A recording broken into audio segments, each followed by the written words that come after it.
S students, இப்போ நம்ம பார்க்க போகிறது example number 6 application of derivative பார்த்துட்டு இருக்கோம். அதில் ஃபர்ஸ்ட் எக்ஸசைஸ்க்கு ரிலேட்டட் எக்ஸாம்பிள்ஸ் பார்க்குறோம். ஸோ கொஸ்டின் ஃபர்ஸ்ட் வாசிச்சிடலாம். If an edge of an variable cube is increasing at the rate அப்படின்னு சொல்லினாலே என்ன அர்த்தம்? டெரிவேட்டிவ் ஃபங்க்ஷன் கொடுத்துட்டாங்க. எட்ஜ் அப்படிங்கிறத என்ன மீன் பண்ணுறாங்க? எட்ஜ் அப்படின்னாலும் சைடுனாலும் ஒன்று தான். அவங்க கொடுத்துருக்கிறது சைடை நம்ம என்னென்னு எடுத்துக்கலாம்? ஏன்னு எடுத்துக்கலாம். So let it be and A, சைடை ஏன்னு எடுத்துக்கலாம். அப்போ அவங்க கொடுத்தது dA by dt, dA by dt increasing சொல்கிறாங்க. So positive.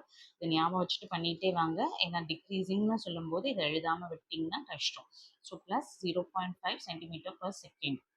என்ன நம்மள ஃபைன் பண்ண சொல்கிறாங்க? Rate it surface area. Surface ஏரியானா டிஎஸ், ரேட் அப்படின்னா வித் ரெஸ்பெக்ட் டு டிடி பண்ணும்போது என்ன ஆகும்? எவ்வளோ இன்க்ரீஸ் ஆகுது? அப்போ கொஸ்டின்லேயே இன்க்ரீஸிங்னு சொல்லிட்டாங்கன்னா கண்டிப்பாக அந்த வேல்யூ பாசிட்டிவ்ல தான் வரும். அதுதான் ஹிண்ட். ஸோ எவ்வளோ இன்க்ரீஸ் ஆகுது? வென் ஏ எட்ஜ் வந்து 12 சென்டிமீட்டராக இருக்கும்போது. இதுதான் கொஸ்டினில் கொடுத்துருக்குறது. First we should know the surface area of the cube. Surface area of the cube என்ன? Yes, perfect, 6a square. So ds by dt தான் வேணும். அகெயின் நான் ரிப்பீட் பண்ணுறேன். Yes, function is in terms of A, ஆனால் with respect to டீல இருக்கு. Function is in terms of A and with respect to டீல இருக்கு. ஸோ ஆப்வியஸாக dA by dt. Good, very good. So நீங்கள் பண்ணீங்கன்னா என்ன ஆகும்? d by dt. எஸ், டேரெக்டாகவே டிஃப்ரென்ஷியேட் பண்ணிடலாமா?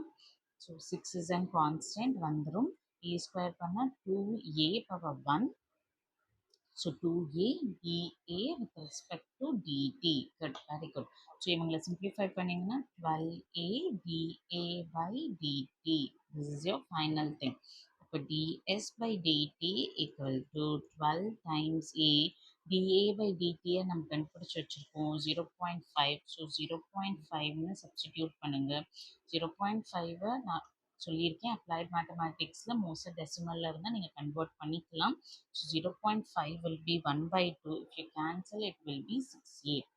ஆனால் நமக்கு அதோட முடியலைங்க. ds by dt with respect என்ன கொடுத்துருக்காங்க? ds by dt at a equal to 12ன்னு கேட்டிருக்காங்க. ஸோ 6 into 12, 6 12s are 22, ஸோ 72. போதுமா? முடிச்சிடலாமா? No, not yet. So units பார்க்கணும். சர்ஃபேஸ் ஏரியாவோட யூனிட் சென்டிமீட்டர் ஸ்கொயர், டைமோட unit second. So final answer will be ds by dt at a equal to 12 is equal to 72 centimeter square per second. This is your final answer. Bye bye. Take care.